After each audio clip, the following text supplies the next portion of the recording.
Күйеуімнің қазасына 3 ай болды. Үйге кіріп шыққан адам азайды. 2 кішкентай баламмен жалғыз қалдым. Күнде кешке тыныштық үрейге айналады. Есіктің сықыры, терезенің сыбыры бәрі күмән тудырады. Бірақ бұл түн басқа болды. Сол түні түс ауа ауыл ақсақалы марқұм күйеуімнің алыс туысы келді. Қолында дорба, үстінде шапан, жол жүріп шаршап келгендей көрінді. Қарағым, осы үйге кіріп дұға жасап кетсем деп едім. Мүмкін болса бір түн түнеп шығайын деді жай үнмен. Әдетте мұндайға тосқауыл қою қиын. Қазақы тәрбие, қонаққа деген құрмет бәрі қарсы тұрды. Мен кіргіздім. Түн ортасы, балалар ұйықтап қалған. Есіктің арғы жағынан адым басқан дауыс естілді. Жүрегім атқақтай жөнелді. Есік қағылған жоқ. Тек ақырын ашылып, қарияның сұлбасы көрінді. Қолында дәрет суы бар сияқты болып көрінді. Бірақ көзі мүлде басқа ниетті айтып тұрғандай. Жатсам бола ма, қызым? Суық екен.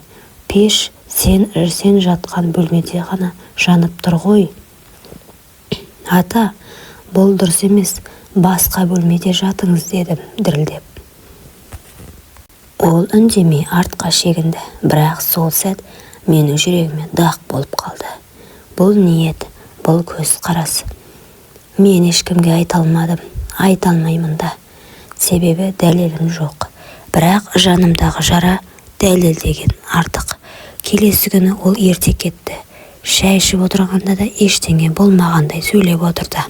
Бірақ менің ішімде бір нәрсе өліп қалғандай болды. Сенім, құрмет, қауіпсіздік сезімі. Сол күннен бастап мен ешкімге жалғыз үйге түнемеуге тырыстым. Балаларым үшін мықты болуға тырыстым. Келесі күні ел қатарлы басталды. Балаларымды мектепке шығарып салып, өзім шай үстінде ойға баттым. Кешегі түнгі жағдай көз алдымнан кетер емес. Әлгі қарияның сыпайы қалыптағы сөзі мен көзіндегі ниет екі бөлек дүние еді.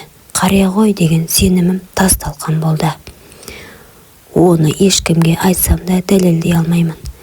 Қонақ келген, дұрыс түсінбей қалған шығарсың дер. Бірақ мен әйел заты ретінде бір нәрсесін сезіндім. Ол түнде мені қорғансыз көрді. Жесір екенімді білді. Үйде еркек жоғын білді. Соны пайдаланып көрмек болды.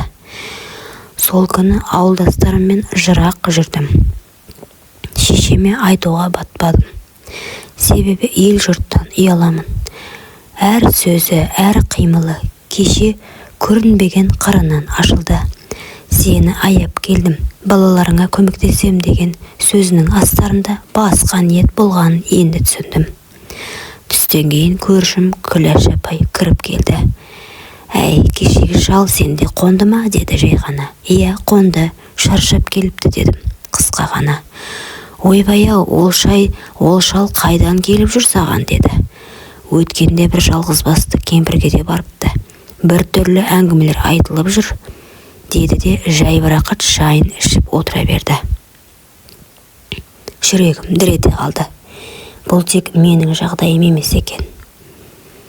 Күләш апай кеткесін іле шала есікті іштен іліп алдым. 2 терезеге де перде жаптым. Іште бір ғана ой, енді ешкімге сенуге болмайды деген қорқынышпен арпалыстым. Қорғансыз әйелдің үйі қақпағы ашық құдық сияқты. Не түседі, не кім түсіреді белгісіз. Сол түні балалармен бірге бір бөлмеде жаттым. Есіктің алдында үстел сүйедім. Қария кетіп қалғанмен оның көлеңкесі үйден шықпағандай. Түн жарымында шошып оянып есіктің тұтқасына қарадым.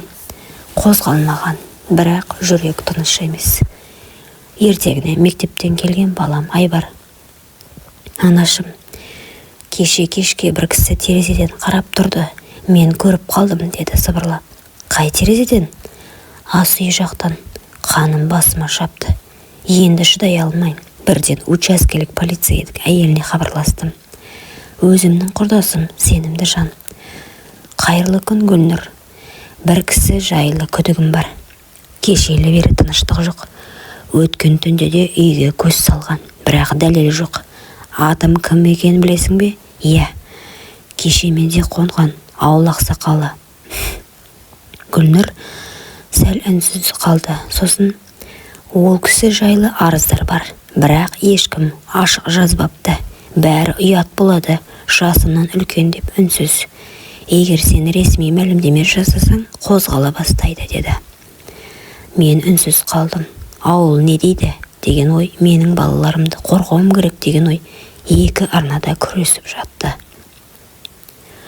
Түстен кейін көршім Күләш апай қайта келді. Бұл жолы жүзінде уайым бар. Қызым, саған бір нәрсе айтқалы келдім. Кеше мен саған ол кісі туралы жай айтқандай болдым, бірақ мен де өзім куә болған жағдайды жасырдым. Не болған?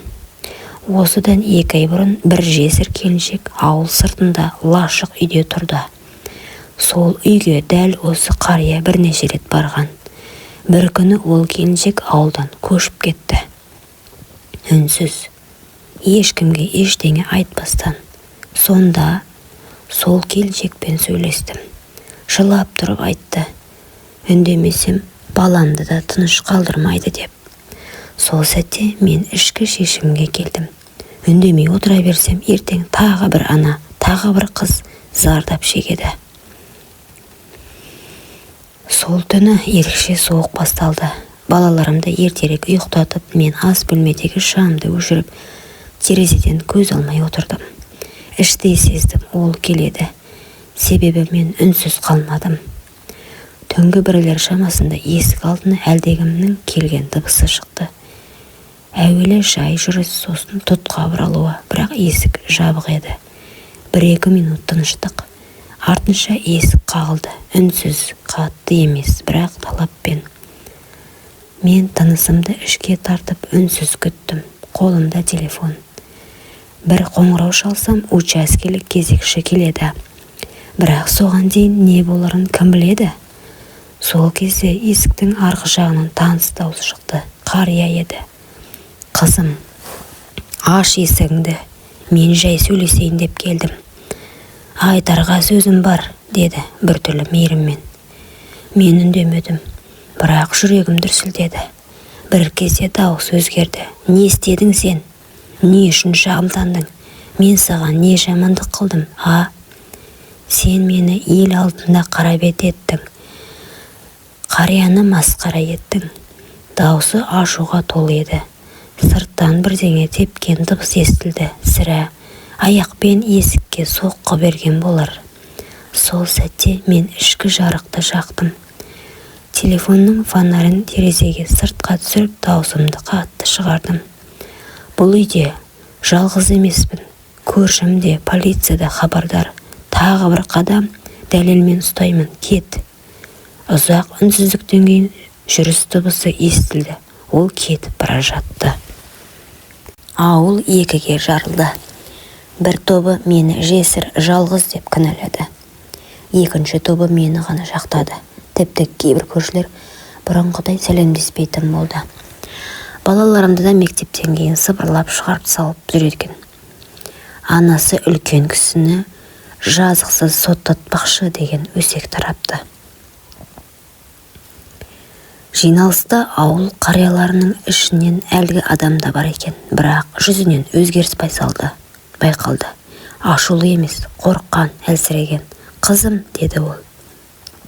Сен менің абыройымды жер қылдың.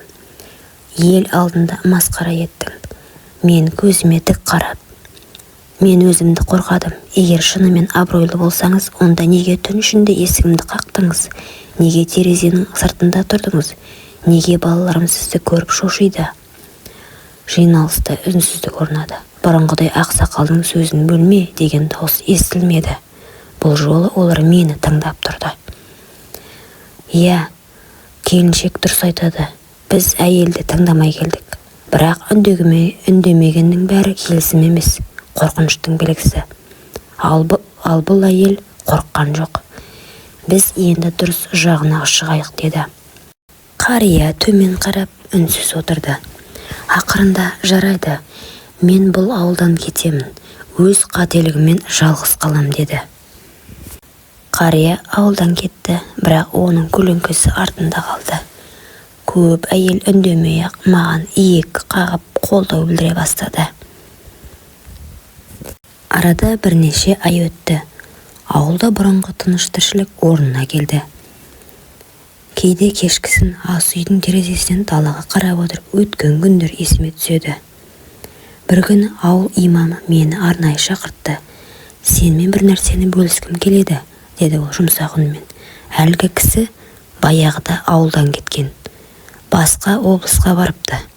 Бірақ жақында аш-жалаңаш, жалғыз күйде көзі жұмғаны туралы хабар келді. Мен сәл үнсіз қалдым. Қуанышта, өкініште болмады. Тек жүрегімнен ауыр тыныс шығып, ішімнен бұл тағдырдың өз үкімі деп ойладым. Ағайын туыстар жанына жоламаған екен. Қала мешіті жанынан көмілген, деп жалғады имам. Мен басымды изедім. Жанымда ешқандай кек қалмапты. Тағы тек бір ой. Егер ерте тоқтағанда, егер шын өкінгенде, тағдыр бұлай аяқталмас еді. Құрметті оқырман, өмірден алынған шынайы оқиғаларды тыңдағыңыз келсе, менің арнама тіркеліп, лайк, комментарий жазып қолдап кетіңіздер. Келесі кездескенше.